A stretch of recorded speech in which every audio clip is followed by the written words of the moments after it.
Allah subhanahu wa ta'ala memberikan pemisalan kepada kita bahwa saat Allah menurunkan Al-Quran itu sama seperti Allah subhanahu wa ta'ala menurunkan hujan kepada tanah, menghidupkan. Begitu juga Al-Quran dalam hati seseorang, dia akan menghidupkan. Makanya orang yang paling stres, paling galau, itu dipastikan orang yang paling jauh dengan Al-Quran. Gak hidup dia. Dia galau, bingung, mentok. Itu kenapa? Jauh dari Al-Quran. Jauh dari Al-Quran. Jamaah rahimakumullah, kemarin waktu Covid dengan segala hal ujian demi ujian, itu yang paling sempit hatinya siapa? Yang jauh sama Al-Quran. Yang rada dekat sama Al-Quran aja deg-degan, gimana yang jauh dengan Al-Quran? Ini hatinya paling sempit. Makanya di sini kita bisa mendapatkan hikmah yang luar biasa bahwa Al-Quran tuh memang hayatul qulub, kehidupan hati seseorang itu ada di sini. Mulai dari bacanya aja, ya, dari bacaannya jamaah sekalian ya. Kita nggak ngomong tadaburnya, kita nggak bicara tentang amalannya, bacanya aja itu menghidupkan hati. Bacanya aja, paham tidak? Bacanya menghidupkan hati. Orang kalau baca Al-Quran tuh tenang. Orang kalau baca Al-Quran tuh bahagia. Ada kenikmatan yang Allah titipkan di hatinya. Hayatul qulub, ini kehidupan hati. Makanya subhanallah, banyak ya, artis-artis yang udah kaya raya tapi ujung-ujungnya bunuh diri. Udah kaya raya, ini orang-orang miskin kalau ngeliatin dia ngiler semua. Oh, enaknya bisa beli ini, bisa beli itu, mati bunuh diri tuh. Begitu bunuh diri pada nggak mau kaya. Kayak Qarun waktu itu masyarakat sekitar nyiri sama Qarun. Begitu Allah tenggelamin semuanya, mereka tobat, aduh nggak pengen jadi Qarun. Kenapa? Udah semuanya punya, tapi masih nggak ngerasa nikmat.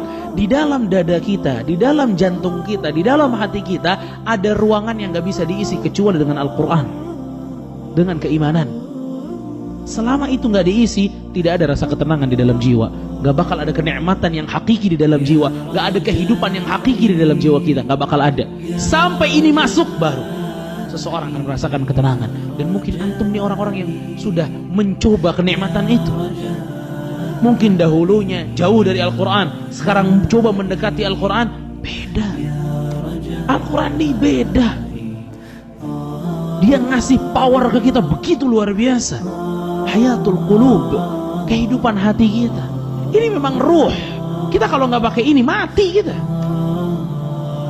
Mati. Gak ada bedanya sama binatang sama sekali.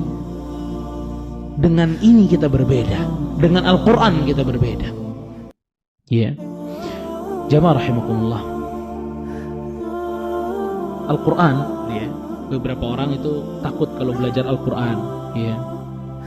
Khawatir kalau belajar Al-Quran. Biasanya takut haram semua. Ya, karena kita haram Ustaz kalau belajar. Ya. Kajian, aduh jangan deh. Ntar gua kalau tahu malah dosa. Dipikir kalau nggak tahu nggak dosa kali. Ya, double dosa ente. Nggak mau belajar, mau maksiat lagi. Ya. Ingat bahwa Allah namanya juga kehidupan. Ya. Ruh atau Al-Quran ini nggak diturunkan untuk menjadikan kita susah. Al-Quran itu turun untuk menjadikan kita bahagia, bukan menjadikan kita susah. Tega banget Allah kalau Al-Quran diturunkan untuk menjadikan kita sulit. Tega banget. Ini Rahmanur Rahim. Ini Allah subhanahu wa ta'ala yang sholat dapat rezeki, yang gak mau sujud juga dapat rezeki. Masa turun Al-Quran untuk menyusahkan kita? Nah, mungkin.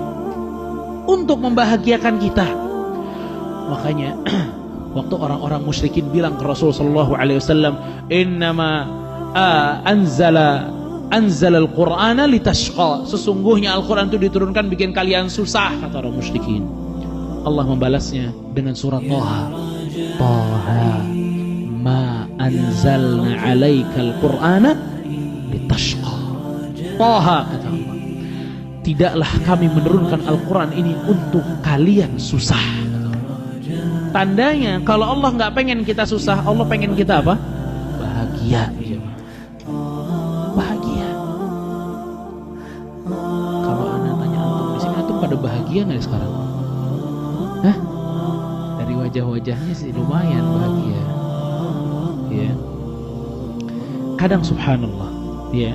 Kadang kita justru momen terbahagia kita tuh di majelis ilmu.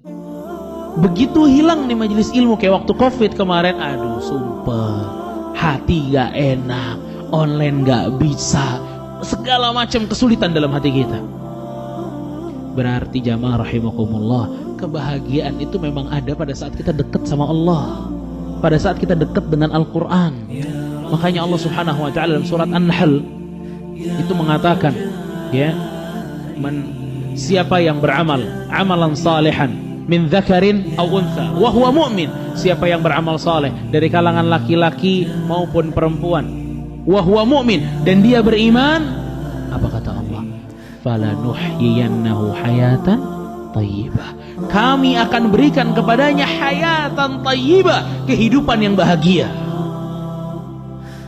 Kehidupan yang bahagia. Kita kalau bawa umrohan, ya, itu orang-orang yang datang ke umroh itu kan ada beberapa orang itu yang udah mengisi liburan mereka ke selain Mekah dan Madinah. Tapi pada saat ditanya, Pak, bahagiaan mana? Saat Bapak ke Eropa atau pada saat ke sini, Pak? Ke Mekah atau ke Madinah? Dia bilang pas di sini. Ini kan menunjukkan kepada kita bahwa Anda akan bahagia saat Anda dekat dengan Allah. Anda akan bahagia saat Anda dekat dengan Al-Quran. Dan Anda akan sedih, pusing, sumpah, galau saat Anda jauh dari Al-Quran, jauh dari ruh, jauh dari Allah Jalla wa'ala. Ini kan firman Allah, ini perkataan Allah subhanahu wa ta'ala.